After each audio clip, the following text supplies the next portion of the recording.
Thank you, Governor. My brother, Governor of Siaya. Bas.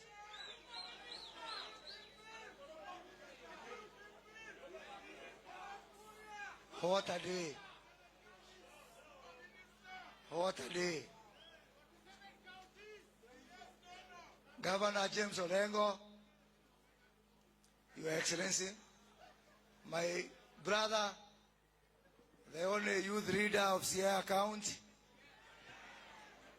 Dr. Raila Odinga, viongozi wote, county executives, Jodhulo Untie, Jodhulo Mall, Siaya Mosou, Raila Odinga. Ningeendelea lakini I have some people who don't understand our language. So just allow me to continue in national language. And you know, I've been launching these industrial parks in Swahili. So today I'm happy it is the only day I can launch an industrial park completely in English. A testament that I'm in the great county of Siaya. You know, during the Second World War, there used to be fighting between, let us say, Germans and the British. And during tea time, someone would just shout, tea time. And when they shout tea time, it means everybody focus on having a cup of tea, and there's no more shooting and no more fighting. Today, I'm in Siaya to shout, tea time. That there comes a time when we put our differences aside and focus on what unites all of us. And this journey of development and this battle to put money in the pockets of our people is actually a moment of tea time when we pack our guns, get together as brothers and sisters, in the words of Governor Orengo, one people, one country, one nation. I am here today to culminate a very busy week and very fruitful week, which started in the plains of Laikipia, a county which brings together all communities of this country, from Kikuyus to Luos to Maasais to Turkanas to Pokots. On Monday, on Tuesday, we were in Nyatike in Migori County, launching a similar industrial park. And yesterday, I was in Kisii, launching another park there in the land of bananas. And today, I came to the land of Jaramogi, and the land of Obama, and the land of Baba.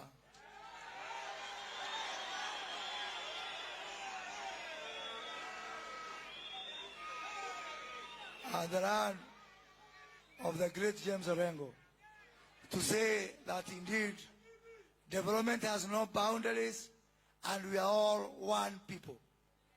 What would make me more proud that coming back here in Alego in 2 years' time and finding, as per my estimate, around 20,000 people working here, working on a very thriving fish industry, where today I am not coming with new fish.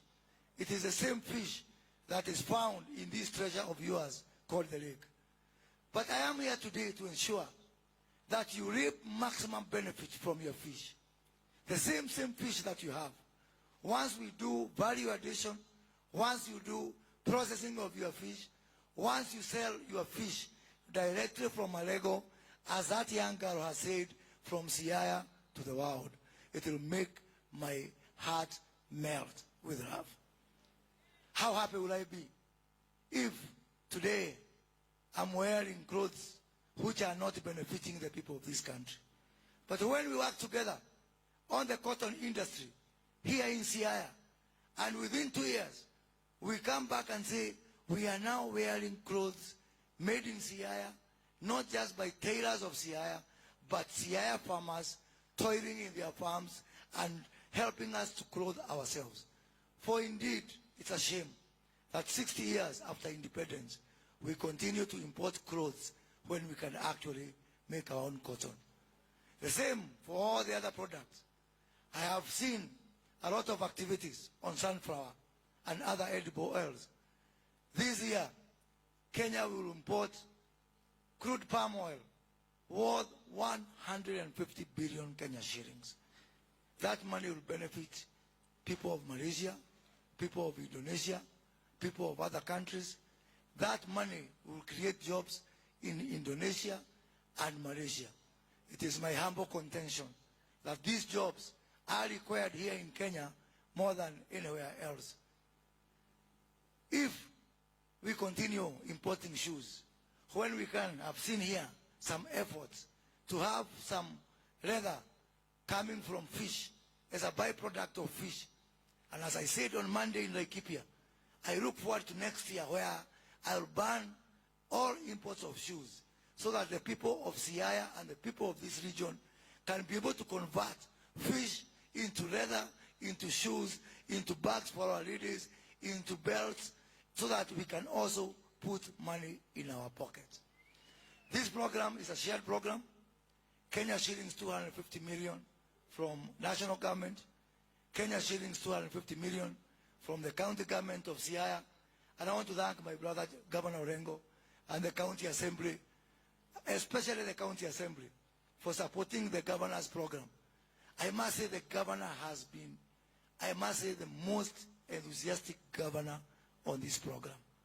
Although it's a program for the entire country, he has always been bothering me. And yesterday he had to come to Kisumu to ensure that I am there, and he gave instruction to the airport that they should close the airport for me until I launch this industrial park. I want to thank you, Governor, for that cooperation, because really it makes my work easier when we have a governor who is progressive, a governor who wants to do the best for our people, and the governor who knows that one day, after we leave this world, we are going to be remembered by our actions. Governor, I want to tell you for what you are doing today. These people of Siaya, I am very sure they will vote for you again.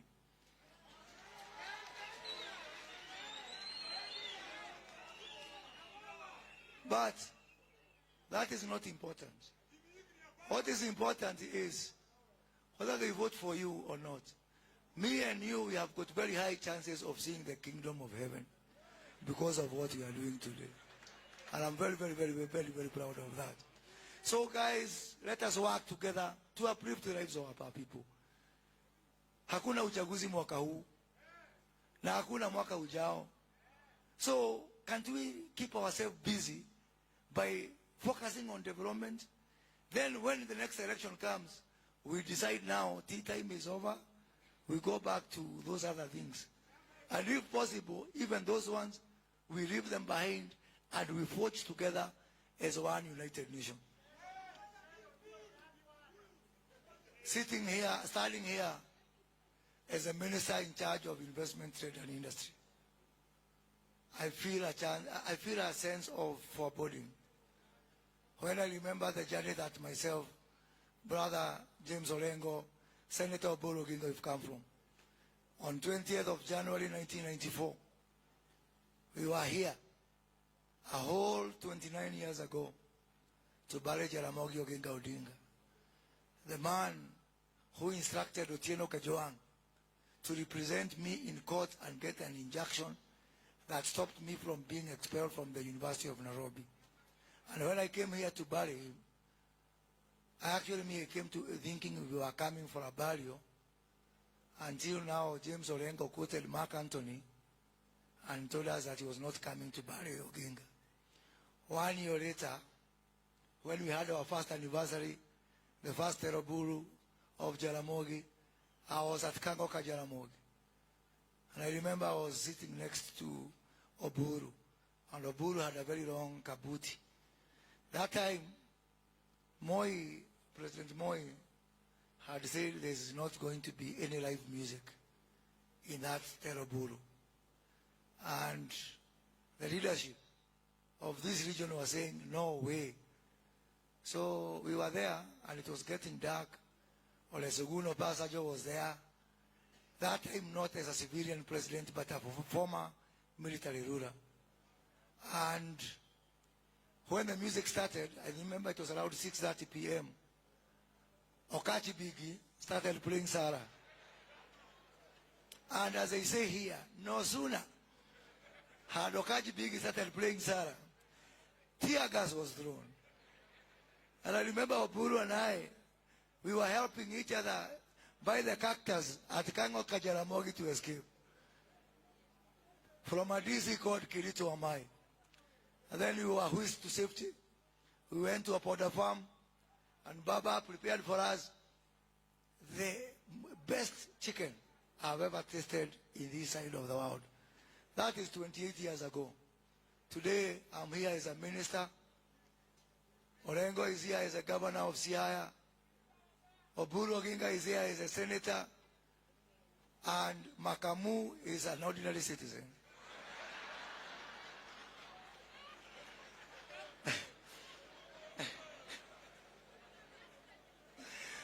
Ndugu yangu Makamu, I told him, go back to Siaya. You are spending too much time in Kisumu. Sasa ona sasa. But he's a good friend of mine, and he calls himself my ambassador at large in Siaya and Kisumu counties. So, Governor, as we agreed, for us to gain meaningful use of this industrial park, we must also focus on production. And at the heart of this issue of production, we need to ensure that we give these people the means for them to work for themselves. We've talked for many weeks now about the issue of cotton seedlings. I sent my PS for industry, Dr. Juma Mukwana, here. He worked with you. And now, today, this morning, I had a discussion with our Ministry of Agriculture, and we also had a discussion with you, and we agreed that in the spirit of real devolution, we have to ensure that we give counties the capability to produce their own seedlings. As you have promised me, as we build this industrial park here, as we seek to bring investors from all over the world to come here, we need also to ensure that you have your own capacity to produce your own seedlings. You have promised me that you'll avail, apart from this land, another 70 acres in Ugenya. Our Department of Agriculture, our Kenya Plant Health Inspection Service, KEFIS, our Kenya Agriculture and Livestock Research Organization, CALO, our Kenya Seed Company, they will come to you from next week to start working on a farm for multiplication of cotton seedlings, of sunflower seedlings, of our avocado seedlings, so that next year you don't have to wait for me to come and bring them, because you can be able to do it here. And that's how we are going to support the revolution. And that's how we are going to develop this country. On top of that, once we finish this industrial park, one of the state corporations in my ministry, called Kenya Development Corporation, is the one which is going to be here to operate this center. But most importantly, they will come with money. They will come with money to give credits to these people, to give them credit so that they can be able to buy inputs, to give them credit so that they can be able to do their own value addition, and also to bring money to buy equipment. We are going to buy equipment on a model we call common user facilities. That means even a hustler from Rarieda who does not have any money to buy big equipment can come right here, use the common user machines that we put here. For example, they can come with their fish here, rent our machine, process the fish, rent our packaging equipment, pack their fish, sell to the export markets right from here. You don't have to be big, and nobody is small to be able to use this industrial park. We want to grow together. You know, I say, if all the 47 regions of this country are able to pull together, kwetu tunatoka kitu fulani, hapa samaki, hapa cotton, hapa area Kisii, bananas, another area beef. This country will grow and will be both rise together. That is why I am very much focused on ensuring that we have got 47 mini economies that are all working, producing, contributing to our national good. And you know, in 1965, Mboya, Kibaki, and other people, they did a lot of good things. But there's one mistake they made. And I'm sure Dr. Oburu Oginga, you will support me in this one. This sessional paper number 10 of 1965, that is the source of all the problems we have in this country. When people put ink on paper to say that there is part of this country that is classified as useful Kenya and other parts which are classified as useless Kenya, we are still paying for that misadventure that happened 60 years ago. And that is what I'm trying to resolve to this. For me, all parts of Kenya are useful. There is no one part of Kenya that is useless, because we are contributing with your fish, with your cotton, with your sunflower, with your avocados. Are you not shareholders? By the mere products that you have that can contribute to our jobs, contribute to our foreign exchange, contribute to our national GDP. Everybody in this country is a shareholder, and as I complete this program, you'll be able to see that we can all move together. Siku ya Jumamosi, mimi ni shabiki wa mpira na nashabikia timu inaitwa Chelsea huko juu, na hapa chini mimi mnajua ni mtu ya Gor Mahia. Kogalo, Kogalo